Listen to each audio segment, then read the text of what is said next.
नमस्कार विद्यार्थी मित्रांनो, आपण मुंबई उच्च न्यायालय भरती जी आहे त्यामध्ये सामान्य ज्ञान आणि संगणक याविषयीची माहिती पाहणार आहोत. यामध्ये शिपाई, हमाल, स्टेनो, क्लार्क आणि चालक यांच्यासाठीचे असणारे संभाव्य जे प्रश्न आहेत व कशा पद्धतीने येऊ शकतात या संदर्भाबद्दलची चर्चा आपण या व्हिडिओच्या माध्यमातून करूया. आता लक्षात घ्या की ध्वनीच्या कोणत्या गुणधर्मामुळे आपल्याला आवाजाचा चढाव किंवा उतार हा समजतो. सर्वात महत्त्वाचा एक भाग लक्षात ठेवा की हे आहे वारंवारिता. यामुळे आपल्याला हे लक्षात येतं. आता लक्षात ठेवा की आवाजाची असणारी वारंवारिता चढ उतार हे याच्यामुळं फ्रिक्वेन्सी समजते. जसं की तुम्ही व्हिडिओ एडिटिंगच्या संदर्भाबद्दल जर बघितलं गेलं की ते जे अडोबी ऑडिशन असतं त्याच्यामध्ये 0.9 मायनस 0. त्या वर नॉर्मलाइज करण्यासाठी असतं, किंवा हाय फ्रिक्वेन्सी काय आहे, लो फ्रिक्वेन्सी काय आहे हे ह्याच्यावर वरच्या बाजूला गेलं नाही पाहिजे किंवा खालच्या बाजूला गेलं नाही पाहिजे. एका विशिष्ट याच्यामध्ये एका विशिष्ट रेंजमध्ये ते आलं असावं अशी एक भूमिका ही त्याच्यामध्ये आपल्याला दिसते. आता लक्षात ठेवा की याच्यामधला सगळ्यात महत्त्वाचं आहे की मानवी शरीरात लाल रक्तपेशी कोठे तयार होतात, अर्थात हे अस्थिमज्जा म्हणून आपल्याला उल्लेख करता येईल. आता लक्षात ठेवा की याच्यामध्ये RBC किंवा WCB याला आपण बोन मॅरो या ठिकाणी हे तयार होतात. प्लीहा याला रक्ताला फिल्टर करण्याचं काम हे त्यामध्ये करतं. तर खराब झालेल्या RBC जे आहेत तर त्या ठिकाणी नष्ट होतात. यकृतामधून पित्तरस हा चावला जातो. नेक्स्ट आहे प्रकाश जेव्हा एका माध्यमातून दुसऱ्या माध्यमामध्ये जातो तेव्हा त्याचं वाकणं याला काय म्हटलं जातं, अर्थात याला अपवर्तन अशा अर्थाचा एक उल्लेख करता येईल. अपवर्तन या अर्थाने की त्याचं रिफ्लेक्शन नेमकं कशा पद्धतीने होतं. जसं की उदाहरणार्थ पाण्यात ठेवलेली एखादी पेन्सिल असेल, त्या पेन्सिलची तर ती आपल्याला एका बाजूला अशी झुकलेली दिसते. किंवा परावर्तन म्हणजे काय, तर पृष्ठभागावर किरण पडून ते परावर्तित होणं व आकाशाचा निळा रंग हा विखुरल्यासारखा दिसणं हे आपल्याला त्याच्यामध्ये सांगता येईल. कोणता वायू ज्वलनास मदत करतो पण तो स्वतः जळत नाही, तर यामध्ये एक गोष्ट लक्षात ठेवा, तो म्हणजे ऑक्सिजन जो आहे तर तो ज्वलनास मदत करतो. आता लक्षात ठेवा की ऑक्सिजन हा ज्वलनासाठी आवश्यक असतो पण तो स्वतः जळत नाही. आणि कार्बन डायऑक्साईड आग विझवण्यासाठी वापरला जातो. तर हायड्रोजन हा स्वतः जळणारा वायू आहे. हा एक मुद्दा तुम्ही नीटपणे लक्षात ठेवा. सोन्याची शुद्धता मोजण्याचं एकक काय आहे, तर लक्षात ठेवा ते म्हणजे 24 कॅरेट हे एकक म्हणून आपल्याला याच्याबद्दलचं मोजता येईल. आता सोन्याची शुद्धता ही कॅरेटमध्ये मोजली जाते. म्हणजे 24 कॅरेट सोनं हे शुद्ध 99% हे शुद्ध असतं. आणि 22 कॅरेट सोन्यामध्ये दोन भाग असतात, एक म्हणजे तांब आणि दुसरं म्हणजे जस्त. हे त्याच्यामध्ये फिक्स आपल्याला उल्लेख करता येईल. आता भारतीय राज्यघटनेच्या संदर्भाबद्दलचे प्रश्न आपण पाहूया. यामध्ये लक्षात ठेवा की कलम 32ला घटनेचा आत्मा आणि हृदय असं कोणी म्हटलं, अर्थातच ते डॉक्टर बाबासाहेब आंबेडकर यांनी म्हटल्याचा उल्लेख करता येईल. डॉक्टर बाबासाहेब आंबेडकरांनी घटनेला कलम 32ला घटनात्मक उपायाचा अधिकार देतं, ज्यामध्ये हक्काचा भंग झाल्यास थेट सर्वोच्च न्यायालयामध्ये आपल्याला जाता येतं. या अंतर्गत 5 प्रकारचे प्राधिलेख हे काढले जातात. यामध्ये जर बघितलं गेलं की नेक्स्ट आहे राज्यपालाची नियुक्ती कोणाद्वारे केली जाते, अर्थातच ते राष्ट्रपतीद्वारे ही नियुक्ती केली जाते. आता राष्ट्रपतीद्वारे नियुक्ती कलम 155 नुसार ही राज्यपालाची होते. कलम 153 नुसार प्रत्येक राज्यासाठी एक राज्यपाल असेल आणि राज्यपाल हे केंद्र आणि राज्य यांच्यातला एक दुवा म्हणून ते काम करताना उल्लेख आपल्याला करता येईल. भारतीय राज्यघटनेच्या कोणत्या भागात मूलभूत हक्काचं वर्णन केलेलं आहे, अर्थात भाग 3 मध्ये उल्लेख केल्याचा आहे. यामध्ये लक्षात ठेवा की मूलभूत हक्क फंडामेंटल राईट्स हे भाग 3 मध्ये आहेत. भाग 2 मध्ये नागरिकत्व, भाग 4 मध्ये मार्गदर्शक तत्व आणि भाग 4 मध्ये मूलभूत कर्तव्य म्हणून आपल्याला याचा उल्लेख करता येईल. राज्यघटनेतील मूलभूत कर्तव्य कोणत्या देशाच्या घटनेतून घेण्यात आलेली आहेत, अर्थातच ते सोव्हिएत रशियाकडून घेतल्याचा उल्लेख आपल्याला करता येईल. महाभियोगाची पद्धत ही आपण कुणाकडून घेतली, तर ती अमेरिकेकडून घेतली. मार्गदर्शक तत्व ही आपण कुणाकडून घेतली, तर ती आयर्लंडकडून. आणि एकल नागरिकत्व हे ब्रिटन कडून घेतल्याचा उल्लेख आपल्याला करता येईल. पंचायत राजला घटनात्मक दर्जा देणारी घटना दुरुस्ती ही आपण कधी केली, तर अर्थात ही 73वी घटना दुरुस्ती म्हणून आपल्याला उल्लेख करता येईल. 73वी घटना दुरुस्ती ही 1992 मध्ये या दुरुस्तीला घटनात्मक दर्जा दिला. नगरपालिकांसाठी 74वी घटना दुरुस्ती आणि पंचायत राजसाठी 11वी अनुसूची ही त्यामध्ये जोडल्याचा उल्लेख आपल्याला करता येईल. त्याच्यानंतर नेक्स्ट टाइम महाराष्ट्राचा भूगोल. सह्याद्री पर्वताला दुसऱ्या कोणत्या नावानं ओळखलं जातं? अर्थातच ते पश्चिम घाट या नावानं ओळखलं जातं.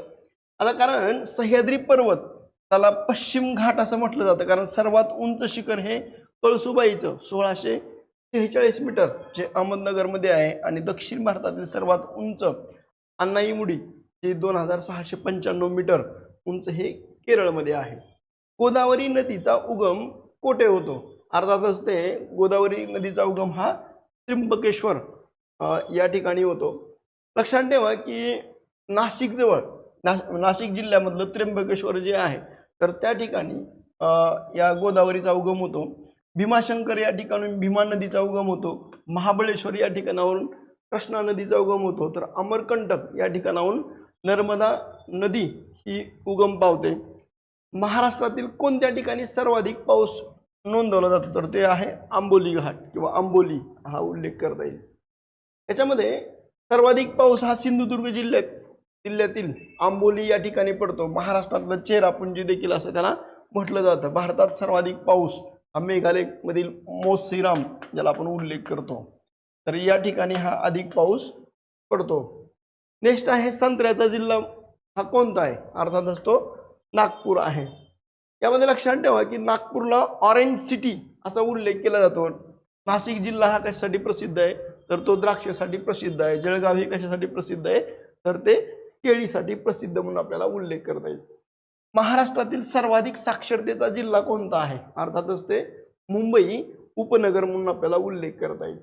आता मुंबई उपनगर 2011च्या जनगणनेनुसार मुंबई उपनगरामध्ये 90% हे सर्वाधिक साक्षरता आहेत. महाराष्ट्राची एकूण साक्षरता ही 82.3% आहे. भारताची एकूण साक्षरता ही 74.4% म्हणून आपल्याला उल्लेख करता येईल. साहित्य आणि संस्कृतीच्या संदर्भाबद्दल जर बघितलं गेलं तर विशेषतः तराळ अंतराळ या पुस्तकाचे लेखक हे कोण आहेत? तर अर्थातच ते शंकरराव खरात म्हणून आपल्याला उल्लेख करता येईल. तराळ अंतराळ हे शंकरराव खरातांचं प्रसिद्ध असणारं आत्मचरित्र आहे. एक झाड दोन पक्षी हे विश्राम बेडेकर यांचं आहे. ययाती हे वि. स. खांडेकर हे 1974 मध्ये त्याला ज्ञानपीठ पुरस्कार मिळाला त्याबद्दलचा उल्लेख करता येईल. त्याच्यानंतरचा आहे भारतातील सर्वात मोठे सरोवर कोणते आहे? अर्थातच ते कोणतं आहे? चिल्का सरोवर म्हणून आपल्याला उल्लेख करता येईल. हे चिल्का सरोवर ओडिसा हे ओडिसामधलं भारतातलं सर्वात मोठं खाऱ्या पाण्याचं सरोवर म्हणून ज्याचा उल्लेख केला जातो. सांबर सरोवर जे आहे तर ते राजस्थान या ठिकाणी आहे. याच्यामध्ये क्षारता ही सर्वाधिक आहे. वेबनाथ जे आहे ते केरळमध्ये सर्वात लांब सरोवर म्हणून ज्याचा उल्लेख केला जातो. पुलिकत जे आहे ते आंध्र प्रदेश आणि तमिळनाडूच्या सीमेवरचा एक भाग म्हणून आपल्याला उल्लेख करता येईल. त्याच्यानंतरचं नेक्स्ट आहे कला आणि समाज सुधारकांच्या संदर्भाबद्दलचं. रफ हे कोणत्या राज्याचं लोकनृत्य आहे? अर्थातच ते जम्मू काश्मीरचं लोकनृत्य आहे. रफ हे जम्मू काश्मीरमधलं जे वसंत ऋतू जे आहे तर त्या काळामधलं हे नृत्य आहे.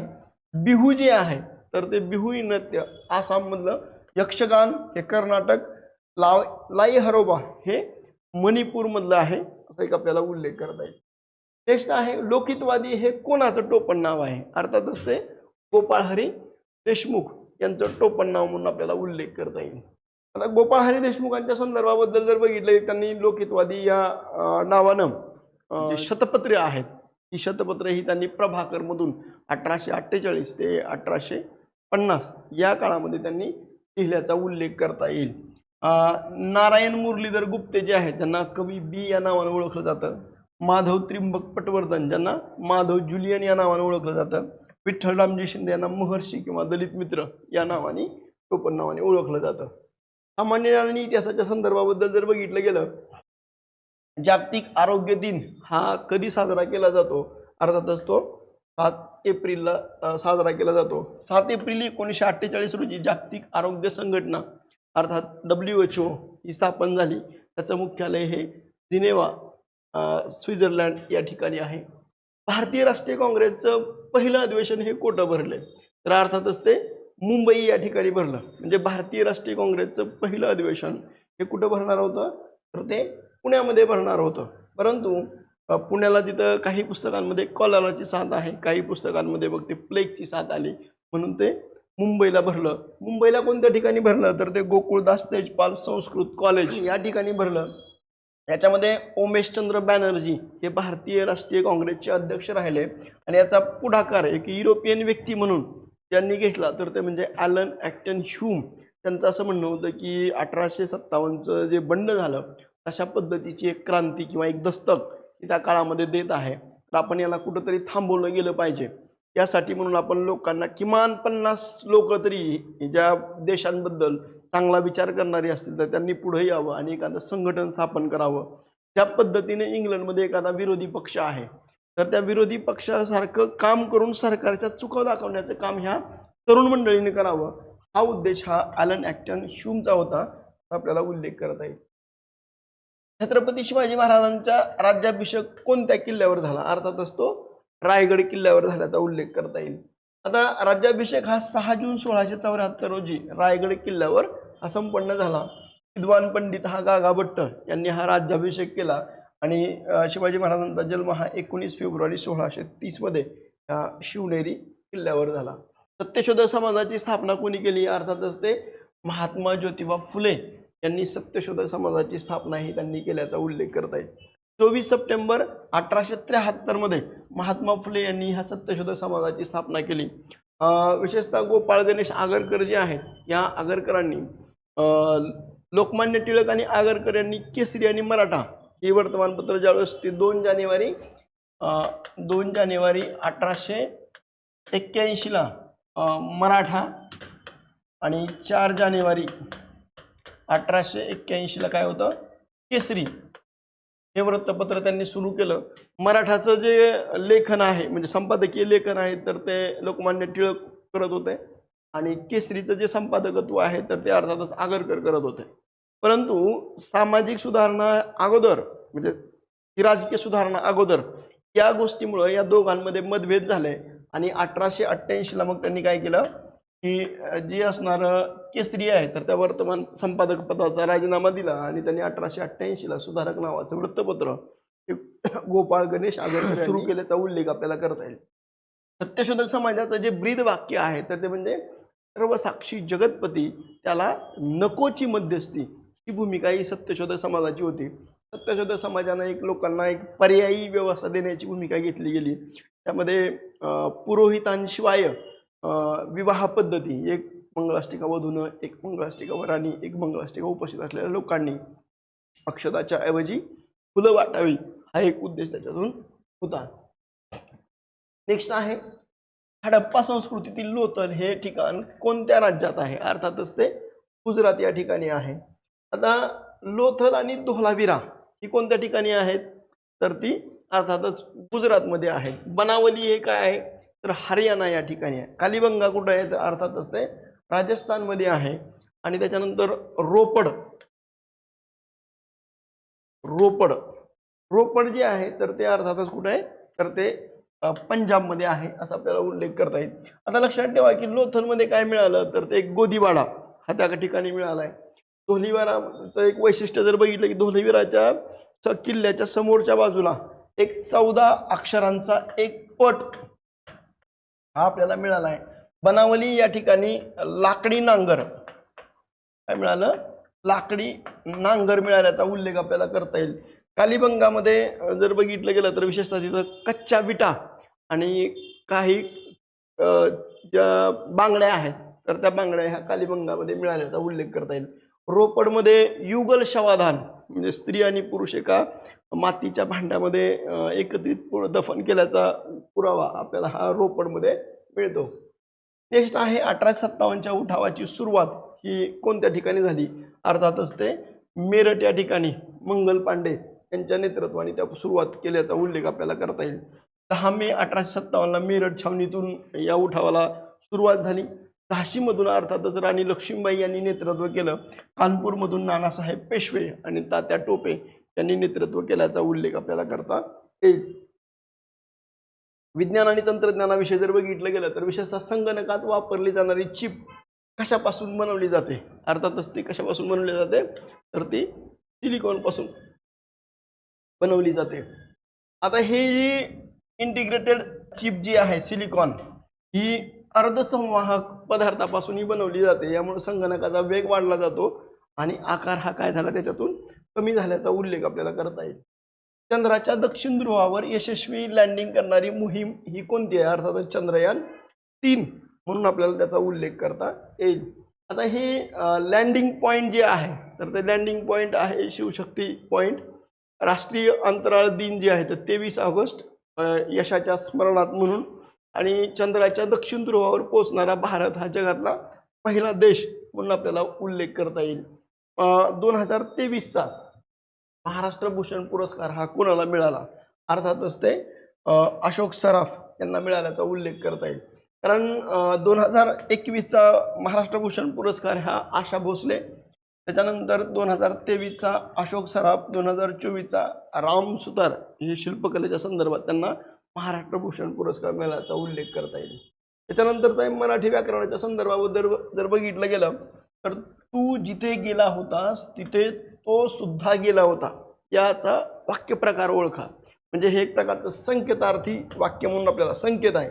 संकेत हे या अर्थानं आहे की या जेव्हा वाक्यामध्ये अट किंवा संकेत असते, उदाहरणार्थ जेथे तेथे जेव्हा तेव्हा हे जे असतं तेव्हा ते काय असतं संकेतार्थी वाक्य म्हणून आपल्याला उल्लेख करता येईल. पुढीलपैकी कोणता शब्द भुंगा या शब्दाचा समानार्थी शब्द नाही? तर हे चारही समानार्थी शब्द आहेत. भ्रमर आहे, अली आहे, मिलिंद आहे आणि मधुप म्हणून आपल्याला उल्लेख करता येईल. समानार्थी भुंगा या शब्दाचे समानार्थी शब्द भ्रमर, मिलिंद, अली, मधुप म्हणून आपल्याला हे समानार्थी शब्द म्हणून ओळखले जातील. त्याच्यानंतर महत्त्वाचा भाग जर आपण एक उजळणीच्या दृष्टिकोनातून जर बघितले, आपण जे मुद्दे पाहिले त्यानुसार तराळांतराळ हे शंकरराव खरातांचं पुस्तक आहे. सर्वात मोठं सरोवर हे अर्थात चिल्का ओडिसामधलं आहे. रफूनत जे आहे ते जम्मू काश्मीरमधलं आहे. लोकहितवादी हे टोपण नाव कोणाचं आहे तर ते गोपाळ हरी देशमुख यांचं आहे. भारतीय राष्ट्रीय काँग्रेसचं पहिलं अधिवेशन कुठे भरलं तर ते मुंबई या ठिकाणी भरलं. सत्यशोधक समाज हा कोणी स्थापन केला? अर्थातच ते महात्मा फुलेंनी स्थापन केला. लोथल हे ठिकाण कुठं आहे तर अर्थात ते गुजरातमध्ये आहे. 1857चा उठावाची सुरुवात कुठं झाली तर ती मेरठमध्ये झाली. परीक्षाभिमुख जर मुद्दे बघितले गेले तर 23 ऑगस्ट हा राष्ट्रीय अंतराळ दिन, 7 एप्रिल जागतिक आरोग्य दिन, 19 फेब्रुवारी शिवजयंती, 6 जून शिवराज्याभिषेक दिन म्हणून आपल्याला उल्लेख करता येईल. डान्समध्ये जर बघितलं गेलं लोकनृत्याच्या संदर्भात बिहू हा कुठं आहे? आसाममध्ये आहे. त्याच्यानंतर यक्षगान हे कर्नाटकमध्ये, लाई हरोबा हे मणिपूरमध्ये उल्लेख आपल्याला करता येईल. संख्यात्मक माहिती जर बघितली की 1873ला महात्मा फुलेंनी सत्यशोधक समाजाची स्थापना केली गेली आणि शोषितांच्या न्यायासाठी पुण्यामध्ये त्यांनी एक क्रांतीची मशाल ही पेटवण्याची भूमिका ही महात्मा फुलेंनी घेतल्याचा उल्लेख करता येईल. विद्यार्थी मित्रांनो, तुम्हाला जर हा व्हिडिओ आवडला तर तुम्ही लाईक करा, शेअर करा आणि सबस्क्राईब करायला विसरू नका. थँक्यू.